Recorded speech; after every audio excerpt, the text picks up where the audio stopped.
What is up, Gorilla Nation, and welcome back to a long overdue Division 2 build video.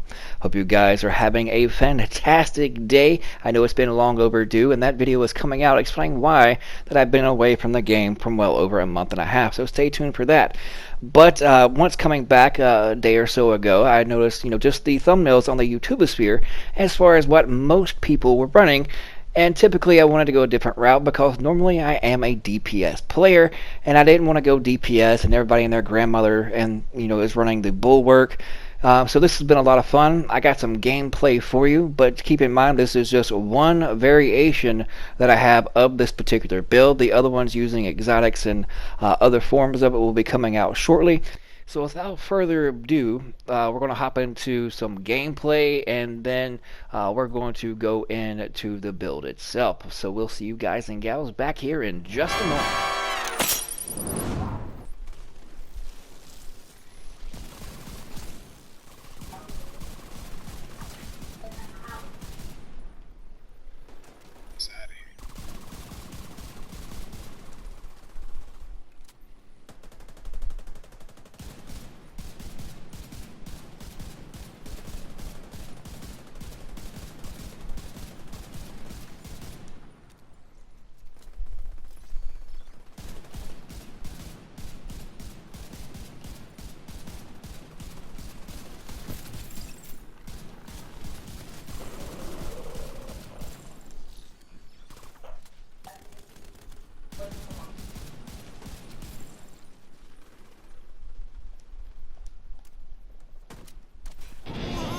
Can you deal with that? Alright, as you can see, my aim is still crappy. I still have horrible potato aim.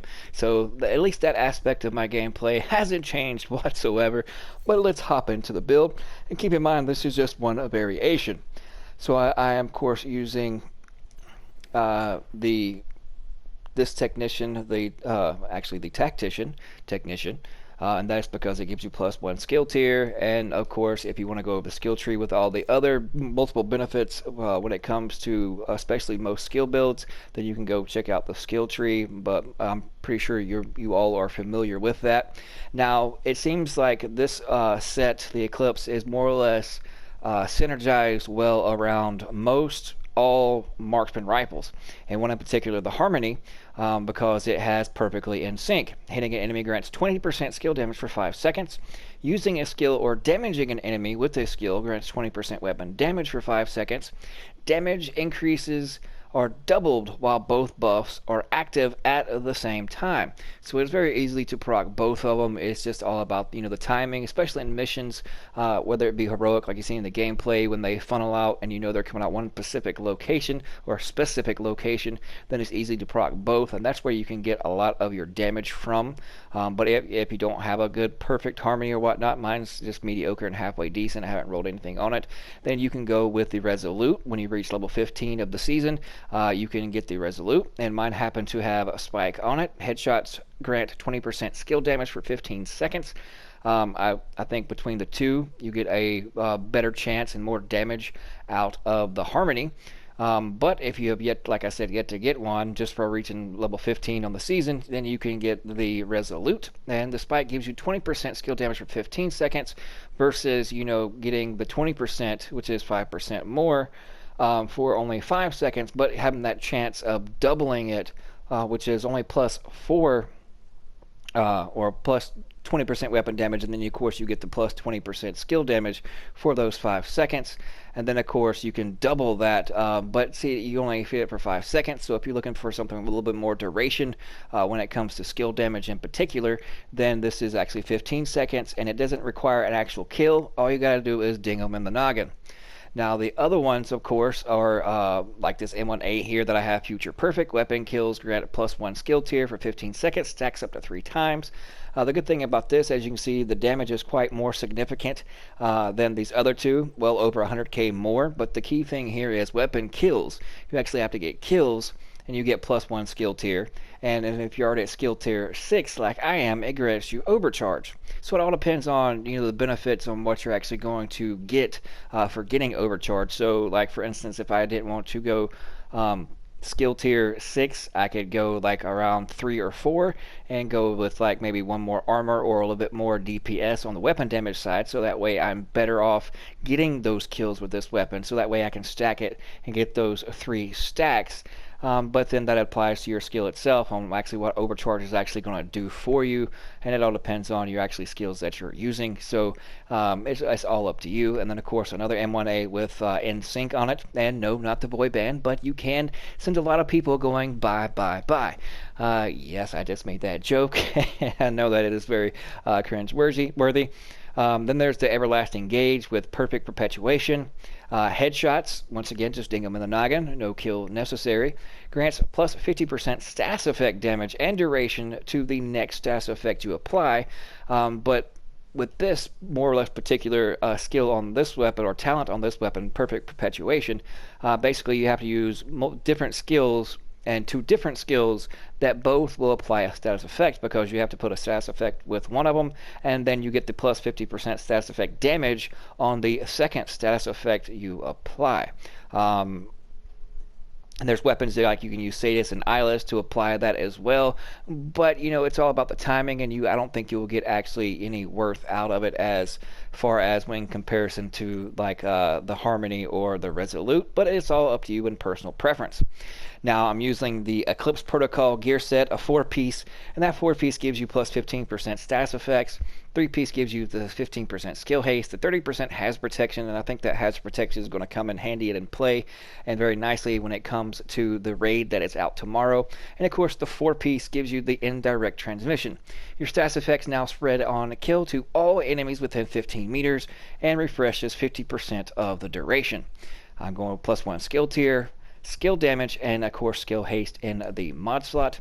The second piece is of course the chest piece, skill tier, skill damage, skill haste, and it has proliferation, increases indirect transmission range from 15 meters to 20 meters, and refreshes that percentage from 50 to 75%. And the third piece, of course, is the backpack, plus 1 skill tier, when we went skill damage also, and then it has system aggravator, applies all damage deal to status affected targets by 15%, which comes in handy very, very nicely.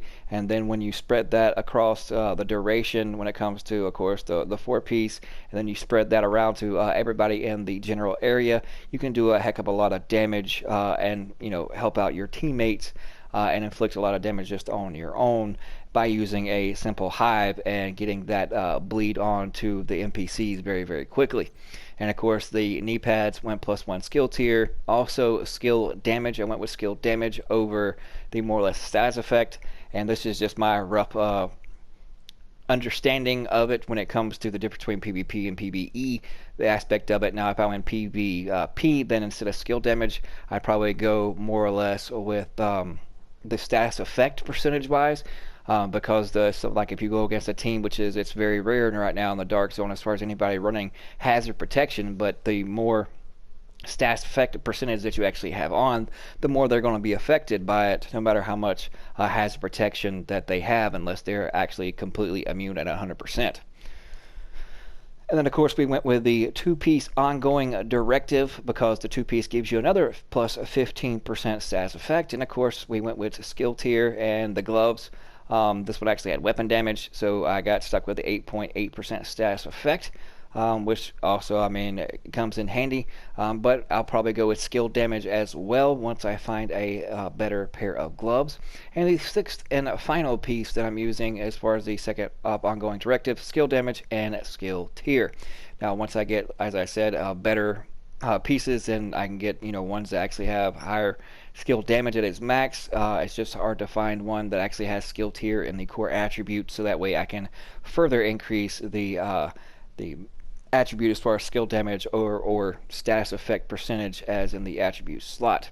Now as I stated, I'm using the hive here. My health is over 4 million.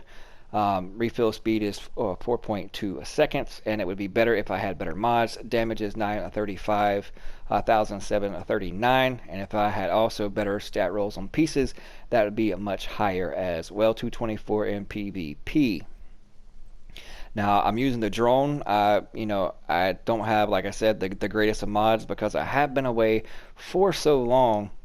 And as you can see, I only have two in some particular slots, so that's why I can't really choose between certain ones. But if you have better mods, then your damage is actually going to reflect that.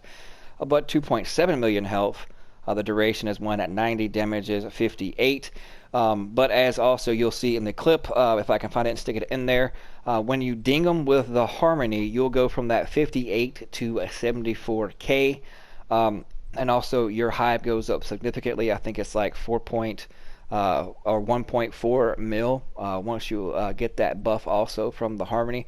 So since this is the first build that I'm actually enjoying. Like I said, I'm a DPS player usually, but to come back, and it was very easy and quickly for me to get these Eclipse pieces, and it was just a matter of the ongoing directive of all things that I'm actually looking for and actually not dropping. It seems like the game hears me or knows what I'm doing because it only drops me what everybody else needs instead of what I actually need. But I hope you guys enjoyed it. Like I said, it's my first build back. This is just one variation of it. Expect other multiple variations coming in the future by using some exotic gear pieces as well to kind of intertwine. But like I said, hope you enjoyed it. And I know my dude looks kind of weird, but that is my COVID-19 more or less outfit. I got the mask on. You got to have that mask and practice. And don't forget to practice social distancing, when you're in your missions or whatnot. And I got the headlamp, so that way if it's dark or whatnot, or if I'm, within that 6 feet, I can look at you more closely and see if you're infected or whatnot. And then, of course, I got the combat boots, so I can just, kick you and run away. And if I think that you're actually infected. But I hope you guys are staying safe. I'm glad to be back to the game, so expect more. Appreciate you all. Thank you all for the love and support for all those that stuck around, and stay tuned for the video explaining where I've actually been. We'll see you guys watching later.